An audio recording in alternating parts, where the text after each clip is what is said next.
I was elbow deep in a lawnmower engine that had no business still running when a car I did not recognize pulled up outside my shop, and the woman who stepped out of it stopped my hands cold before she even said my name. It was a Thursday afternoon in late June, hot enough that the asphalt outside shimmered, and I had grease up both forearms and a rag hanging out of my back pocket. I run a small repair shop on the edge of Miller's Creek, the kind of town where everybody's truck breaks down at least once a winter, and everybody knows whose truck it is before you tell them. My name is Caleb Reyes. I am 35 years old, and until that Thursday, my life had a shape I understood completely. Open the shop by 7, close it by 6, eat dinner alone most nights unless my sister dragged me to hers. Nothing complicated, nothing that kept me up at night. Then the car door shut, and a woman with sun-streaked brown hair pushed her sunglasses up onto her head, and for 3 full seconds I did not breathe right. Hannaford. 20-some years since I had seen her in person, standing in a gravel lot like she had just stepped out of a memory I had not let myself visit in a long time. She had grown up 2 houses down from mine on Birch Lane, back when the street still had that cracked sidewalk nobody ever fixed. Her family moved away the summer we turned 13, her father's job taking them 3 states over, and I remembered exactly how that last night had gone. Sitting on the tailgate of my uncle's truck, both of us refusing to admit we were about to cry, and Hannah pulling a folded piece of paper out of her jacket pocket. She had written something on it in her terrible handwriting and made me swear I would not read it until we saw each other again. I still had that paper. It was in a drawer in my nightstand, unopened, 22 years later, because somewhere along the way keeping it sealed had become its own kind of promise. Caleb, she said, like she was testing whether the name still fit me. You still look like you're about to lecture somebody about tire pressure. I set the wrench down on the workbench because my hands did not feel steady enough to hold it. You still look like you're about to make fun of me for it. She laughed, and it was the same laugh, just lower now, worn in by 22 years of a life I knew nothing about. She walked closer, and I noticed the tired lines around her eyes, the careful way she held her shoulders, like she was bracing for something even standing still. What are you doing here? I asked. Last I heard you were somewhere in Colorado. I was. Divorced 2 years ago. No kids, thankfully, if you can call that a blessing. She said it plainly, no drama attached, the way people talk about things they have already grieved through. My mom's getting older. I came back to help her sort out the house. I did not expect to still know anybody here. I wiped my hands on the rag, mostly to give myself something to do besides stare. Your mom's still on Birch Lane? Same house. Same ugly mailbox your dad used to complain about. That got a real laugh out of me, the kind that surprised me on the way out. We stood there a moment longer, not quite sure what to do with all the years stacked up between us, until she finally said the thing that knocked the air clean out of my chest. Do you still remember our promise? I did not answer right away. I looked at her carefully. The way you look at something you are afraid might disappear if you move too fast. The letter, I said. The letter, she agreed. You still have it? Never opened it. Her eyes went a little glassy, and she pressed her lips together like she was holding something in. I did not think you actually kept it. I told you I would. People say things when they're 12. I was 13, I said, and I meant it. She wiped under one eye quickly, embarrassed, and looked away toward the shop like there was something fascinating about the faded sign out front. I need to see it, she said, if you're willing.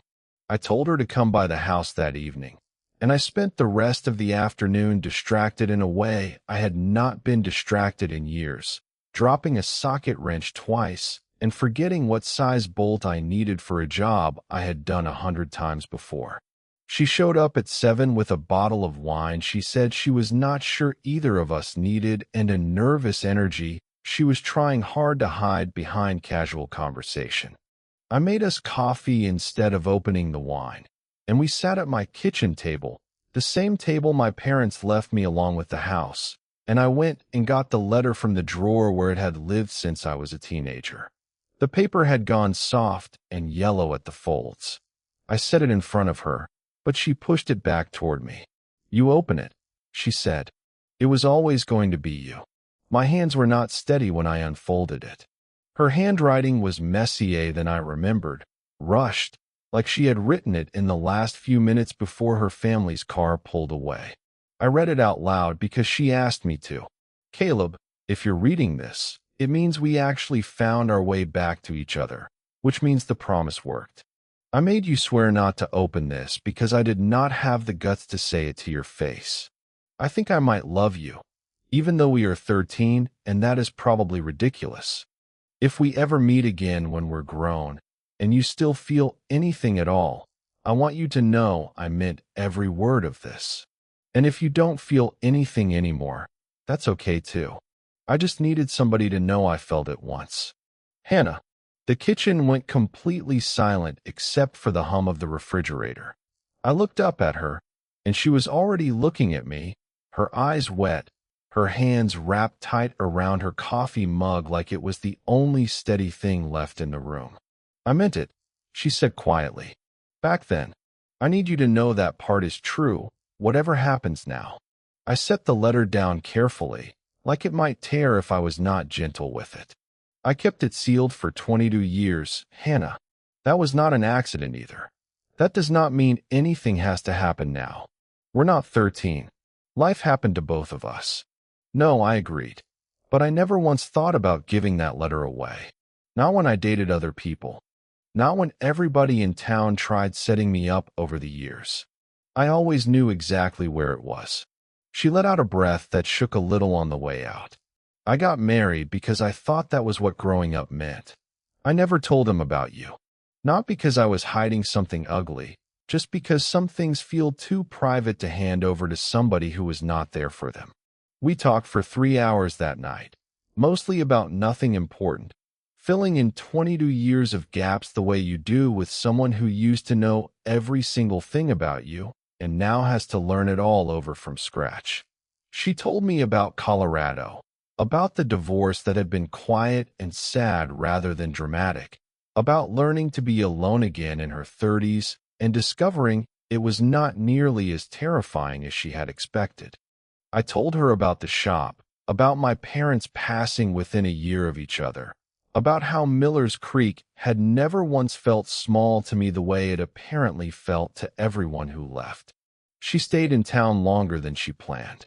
What started as helping her mother pack up the house for a move stretched into weeks, and every one of those weeks, she found a reason to stop by the shop, or I found a reason to drive past Birch Lane. We did not rush anything. We were careful with each other in a way that felt earned rather than fearful. Two people who understood exactly how much time had already passed and were not interested in wasting more of it pretending we did not know what we wanted. There was an afternoon in July when we sat on the same tailgate we had sat on the night she left, my uncle's old truck long gone, but a similar one parked in the same spot out of pure coincidence. And she leaned her head against my shoulder without either of us making a production of it. "Do you think the promise really worked?" she asked. "Or do you think we just got lucky my mom needed help with boxes?" I said, "some promises just take the long way home." She laughed at that, soft and real, and we sat there until the sun dropped low enough to turn the whole street gold. The same street where two scared 13-year-olds had once made a promise neither of them fully understood the weight of. By September, she had decided not to go back to Colorado at all.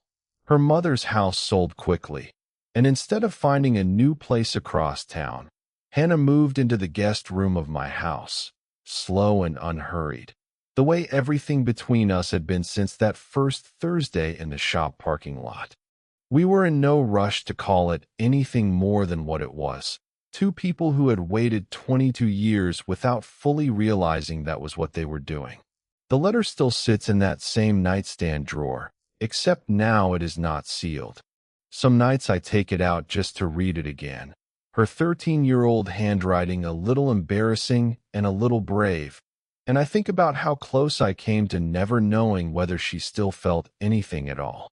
I used to think promises like that one were just something kids said to make goodbye feel less permanent. I do not think that anymore. I think some promises sit quietly for years, waiting for the right moment to matter again. And all you have to do is not throw them away before that moment finally arrives. Do you still have something like that letter tucked away somewhere? A promise you made a long time ago that you never quite let go of? Would you have opened it the moment she asked, or waited even longer? Tell me in the comments below. I read every single one. If this story meant something to you, hit like, subscribe to the channel, and share it with someone who still believes in promises that take the long way home. I will see you in the next one.